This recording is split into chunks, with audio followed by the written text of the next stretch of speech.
జగన్మోహన్ రెడ్డి గారి యొక్క వైసీపీ ప్రభుత్వంలో కూటమి నాయకులు తప్పుడు ప్రచారాలను విపరీతంగా చేశారు.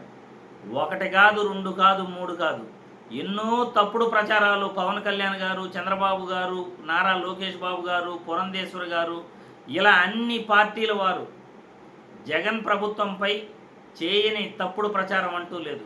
అందులో ఒక్కొక్కటిగా ఇప్పుడు బయటపడుతున్నాయి. ఆ తప్పుడు ప్రచారాలన్నీ కూడా బట్టబయలైపోతున్నాయి.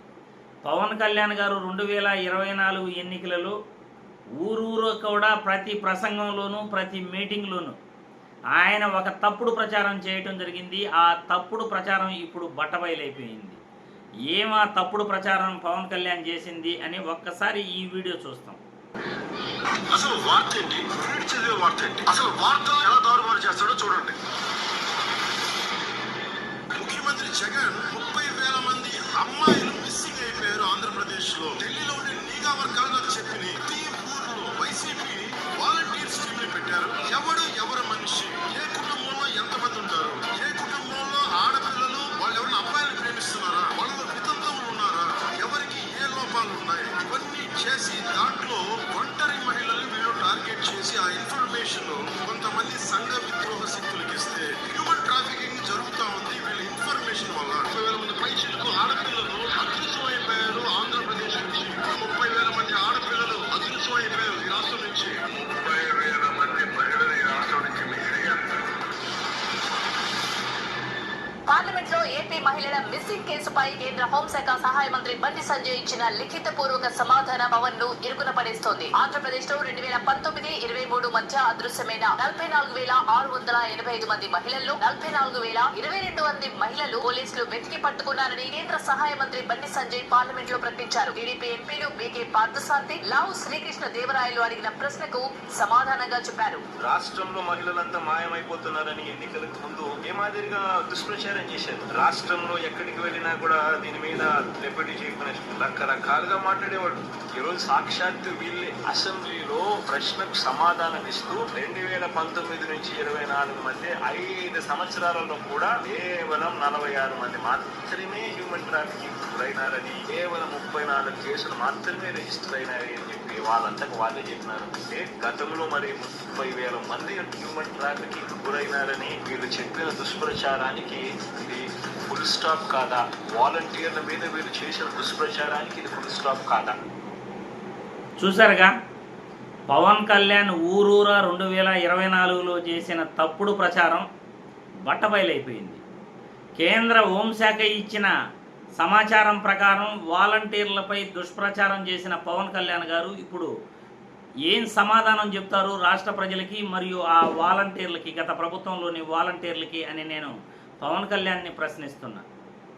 వాలంటీర్లపై తప్పుడు ప్రచారం చేసిన పవన్ కళ్యాణ్ పార్లమెంటు సాక్షిగా, ఈ రాష్ట్ర అసెంబ్లీ సాక్షిగా ఆంధ్రప్రదేశ్ రాష్ట్రంలో కేవలం 46 మంది మాత్రమే ఇక్కడ అమ్మాయిలను ట్రాప్ చేసి తీసుకెళ్లారు అని అమ్మాయిలపై, మహిళలపై కేవలం 46 మంది పైనే పోలీసులు కేసులు నమోదయ్యి ఉన్నాయి. మరి పవన్ కళ్యాణ్ గారు 30,000 మంది అమ్మాయిల్ని వాలంటీర్ల సహాయంతో, సంఘ విద్రోహకర శక్తులతో వాలంటీర్లు చేతులు కలపడంతో అమ్మాయిలు మిస్ అయ్యారు అని చేసిన తప్పుడు ప్రచారం అటు పార్లమెంటు సాక్షిగా ఇటు అసెంబ్లీ సాక్షిగా బట్టబయలైపోయింది. 30,000 మంది అమ్మాయిలు ఆంధ్రప్రదేశ్లో మిస్ కాలేదు, కేవలం 46 మంది మాత్రమే ఇక్కడ మిస్ అయ్యారు. ప్రతి ప్రభుత్వంలో కూడా నేరాలు అనేటివి ఖచ్చితంగా జరుగుతాయి.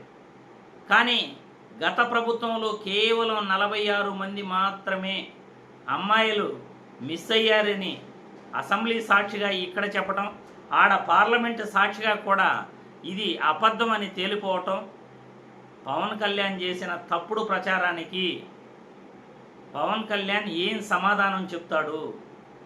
ఇలా తప్పుడు ప్రచారాలు చేసి జగన్మోహన్ రెడ్డిని ఎంత బద్నాం చేశారంటే, జగన్మోహన్ రెడ్డిపై, గత వైసీపీ ప్రభుత్వంపై ఇలా తప్పుడు ప్రచారాలు ఒకటి కాదు, రెండు కాదు, అన్నీ తప్పుడు ప్రచారాలే. ఇప్పుడు దాదాపు నేనే 4-5 వీడియోలు ఇప్పటి వరకు పెట్టున్నాను తప్పుడు ప్రచారాలపైన. నారా లోకేష్ బాబు చేసిన తప్పుడు ప్రచారం పైన అటు చంద్రబాబు చేసిన తప్పుడు ప్రచారం పైన, రాష్ట్ర అప్పులపై చేసిన తప్పుడు ప్రచారం పైన ఇలా ఒకటి కాదు, రెండు కాదు, చాలా తప్పుడు ప్రచారాలు గత ఎన్నికలలో కూటమి నాయకులు చేశారు. చంద్రబాబు, పవన్ కళ్యాణ్, లోకేష్ బాబు గారు చేసిన తప్పుడు ప్రచారం ఇప్పుడు ఒక్కొక్కటిగా బట్టబయలవుతున్నాయి. ముఖ్యంగా జగన్మోహన్ రెడ్డి తన తండ్రి వైఎస్ రాజశేఖర రెడ్డి గారు చనిపోయినప్పుడు సంతకాల సేకరణపై తప్పుడు ప్రచారం చేస్తే కాంగ్రెస్ నాయకులు అసలు జగన్మోహన్ రెడ్డికి సంబంధమే లేకుండా మేము సంతకాల సేకరణ చేశామని గత 2 రోజుల క్రితం యలమంచిల మాజీ ఎమ్మెల్యే అలియాస్ కన్నబాబు గారు చెప్పటం మీ అందరికీ కూడా నేను వీడియో పెట్టాను. గత ప్రభుత్వంపై ఎన్నో తప్పుడు ఆరోపణలు చేశాడు, తప్పుడు ప్రచారాలు చేశారు. అవన్నీ ఒక్కొక్కటిగా బట్టబయలైపోతున్నాయి, ఒక్కొక్కటిగా అవి అబద్ధమని తేలిపోతున్నాయి. దీనికి ఏం సమాధానం చెప్తారు కూటమి నాయకులంతా? వాళ్ళు చేసిన తప్పుడు ప్రచారానికి శిక్ష అనుభవించగలరా? నేను ఈ వీడియో ద్వారా ప్రశ్నిస్తున్నాను.